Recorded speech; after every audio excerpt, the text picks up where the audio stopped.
ആലപ്പുഴയെ സംബന്ധിച്ചോളം നമുക്ക് അപ്രതീക്ഷിതമായ ഒരു ത്രികോണ മത്സരത്തിന്റെ എല്ലാ വീറും വാശിയും നടക്കുന്ന ഒരു മണ്ഡലമാണ് ശോഭാ സുരേന്ദ്രന്റെ ഒരു സ്ഥാനാർത്ഥിത്വം. അതോടൊപ്പം തന്നെ കെ സി വേണുഗോപാൽ, അതോടൊപ്പം തന്നെ CPM-നെ സംബന്ധിച്ചോളം കഴിഞ്ഞ തവണ കേരളത്തിൽ നിന്ന് ലഭിച്ച ഒരേ ഒരു മണ്ഡലം. അതുകൊണ്ട് തന്നെ മൂന്ന് മുന്നണികൾക്കും വലിയ വാശിയേറിയ ഒരു പോരാട്ടം നടക്കുന്ന മണ്ണാണ്. പക്ഷെ അതുകൊണ്ട് തന്നെ വലിയ രീതിയിലുള്ള തെരഞ്ഞെടുപ്പ് പ്രചരണവും നടക്കുകയാണ്. ആലപ്പുഴയിലെ ശോഭാ സുരേന്ദ്രൻ ഇവിടെ മത്സരിച്ചു കഴിഞ്ഞാൽ വലിയ രീതിയിൽ വോട്ട് വർധന ഉണ്ടാക്കും. അതുകൊണ്ട് തന്നെ ശോഭാ സുരേന്ദ്രൻ മത്സരിക്കുന്നിടത്ത് തന്നെ എതിർ സ്ഥാനാർത്ഥികൾക്ക് ഭയങ്കര ഒരു വെപ്രാളോ വളരെയൊക്കെ. അതുമായി ബന്ധപ്പെട്ട ഒരു വാർത്തയാണ്. ആലപ്പുഴയിൽ ശോഭാ സുരേന്ദ്രൻ തെരഞ്ഞെടുപ്പ് പ്രചരണവുമായി ബന്ധപ്പെട്ട് സ്ഥാപിച്ച ഫ്ലക്സ് ബോർഡുകളൊക്കെ നശിപ്പിച്ചു. അതുമായി ബന്ധപ്പെട്ട ഒരു പരാതി തെരഞ്ഞെടുപ്പ് കമ്മീഷന് പരാതിയൊക്കെ നൽകിയിട്ടുണ്ടെങ്കിലും അതൊന്നും തെരഞ്ഞെടുപ്പ് കമ്മീഷന്റെ ഭാഗത്ത് അനുകൂലമായ ഒരു നടപടിയും ഇതുവരെ ഉണ്ടായിട്ടില്ല. അപ്പോൾ തെരഞ്ഞെടുപ്പ് കമ്മീഷന്റെ ഭാഗത്തു നിന്ന് ഈ ഫ്ലക്സ് ബോർഡ് നശിപ്പിച്ചതുമായി ബന്ധപ്പെട്ട കേസിൽ ഒരു നടപടി ഉണ്ടായില്ലെങ്കിൽ കളക്ടറേറ്റിലേക്ക് മുന്നിൽ സമരം വ്യാപിപ്പിക്കുമെന്നാണ് ശോഭാ സുരേന്ദ്രൻ പറയുന്നത്. ആ വാർത്തയൊന്ന് കണ്ടുവരാം. ഹരിപ്പാട് RK ജംഗ്ഷന് സമീപവും KSRTC സ്റ്റാൻഡിലും വെച്ചിരുന്ന തന്റെ ഫ്ലെക്സ് ബോർഡുകൾ നശിപ്പിക്കുകയും ഇടത് സ്ഥാനാർത്ഥി AM ആരിഫിന്റെ മുഖം വെട്ടിയൊട്ടിക്കുകയും ചെയ്തത് ചൂണ്ടിക്കാട്ടിയാണ് ശോഭാ സുരേന്ദ്രൻ തെരഞ്ഞെടുപ്പ് കമ്മീഷന് പരാതി നൽകിയത്. എന്നാൽ ഇതുവരെ യാതൊരു നടപടിയും ഉണ്ടായിട്ടില്ല. മാത്രമല്ല, റോഡിൽ വെച്ച് ഫ്ലെക്സ് ബോർഡുകൾ മാറ്റുക എന്ന വ്യാജേന തന്റെ 21-ലധികം ഫ്ലെക്സ് ബോർഡുകൾ മാറ്റുകയാണുണ്ടായത്.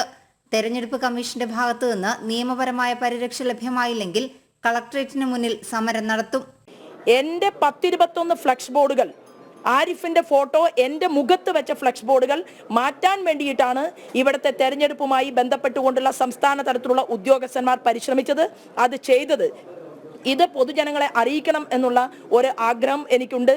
തെരഞ്ഞെടുപ്പ് കമ്മീഷന്റെ ഭാഗത്തു നിന്ന് നിയമപരമായിട്ടുള്ള പരിരക്ഷ ലഭ്യമായില്ലെങ്കിൽ കളക്ടർ, ഈ ജില്ലയുടെ കളക്ടർ, അതുപോലെ തന്നെ ഉന്നതമായിട്ടുള്ള അധികാരം വഹിക്കുന്ന വ്യക്തി എന്നുള്ള രീതിയിൽ ആ കളക്ടറേറ്റിന്റെ മുന്നിൽ തന്നെ സമരം നടത്തുന്നതിനെ കുറിച്ചും ഞാൻ ആലോചിക്കുന്നുണ്ട് എന്ന് മാധ്യമ സുഹൃത്തുക്കളെ അറിയിക്കാൻ വേണ്ടി മാത്രമാണ് ഞാൻ ഇവിടെ എത്തിയത്.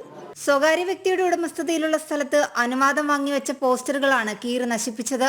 എത്ര ഫ്ലെക്സ് ബോർഡുകൾ കീറിയാലും തന്റെ ഫ്ലെക്സ് ബോർഡ് ജനങ്ങൾ ഹൃദയത്തിലേറ്റിയിരിക്കുകയാണെന്നും ശോഭാ സുരേന്ദ്രൻ പറഞ്ഞു. മിസ്റ്റർ ആരിഫ്, എന്റെ ഫ്ലെക്സ് ബോർഡ് ചുമരിലില്ലെങ്കിലും അത് ജനങ്ങളുടെ ഹൃദയത്തിൽ എങ്ങനെ വെക്കണം എന്ന് എനിക്കറിയും. അത് കഴിഞ്ഞ 30 വർഷത്തെ പൊതുപ്രവർത്തനത്തിന്റെ പാരമ്പര്യത്തിൽ ഞാൻ ആളുകളുടെ ഹൃദയത്തിൽ ഫ്ലെക്സ് ബോർഡ് വെച്ചിട്ടുണ്ട്.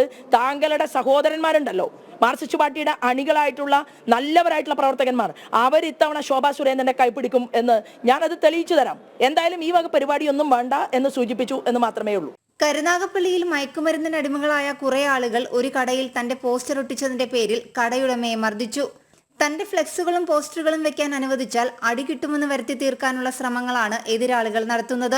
അതൊന്നും വിലപ്പോവില്ലെന്നും തെരഞ്ഞെടുപ്പ് കഴിഞ്ഞാലുടൻ മയക്കുമരുന്ന് ലോബിക്കെതിരെ സെക്രട്ടേറിയറ്റിന് മുന്നിൽ സമരം നടത്തുമെന്നും ശോഭാ സുരേന്ദ്രൻ വ്യക്തമാക്കി. ജനം, ആലപ്പുഴ.